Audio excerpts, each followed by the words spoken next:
Well, concern is growing in Uganda over its plans to end an HIV/AIDS epidemic in the country by 2030. Central to its strategy is funding from the U.S., but Washington has not yet committed to a renewal. Just weeks remain before the expiry of the current funding. Isabel Nakiri reports from Kampala.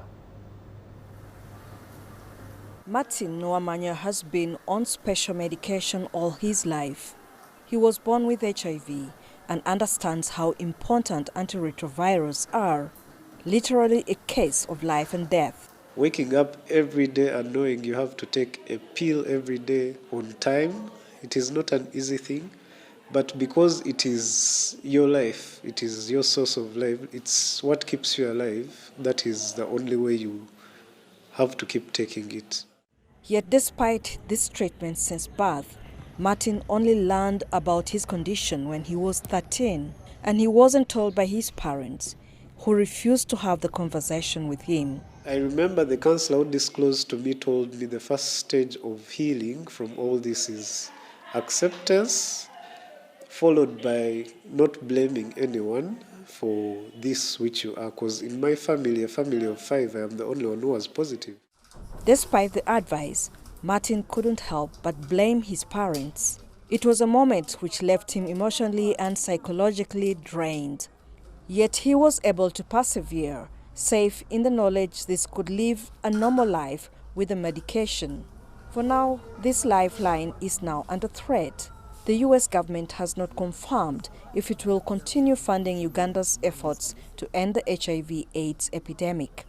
Washington is saying the country's new anti-LGBTQI legislation is discriminatory and reduces access to treatment for people in that community. Martin is among 1.4 million people in the country who live with HIV. The vast majority of them are on treatment.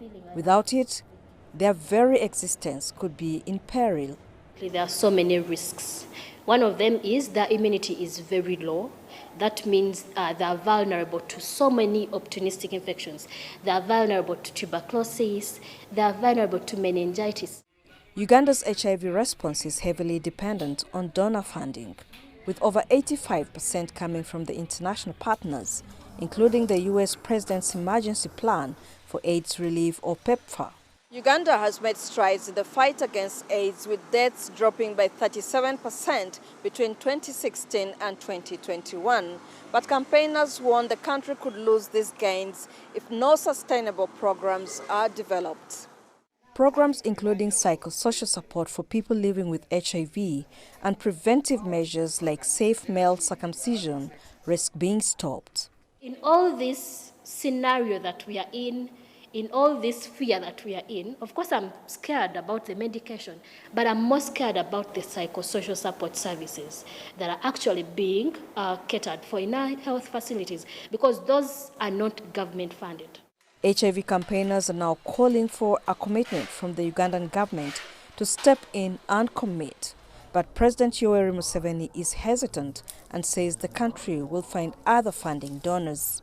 Uganda launched an AIDS trust fund, but no progress has been made due to lack of commitment from organizations involved in the fight against HIV. For now, Martin and many more like him will continue to worry that the drugs their very lives depend on will quickly dry up. Isabel Nakiri, CGTN, Kampala, Uganda.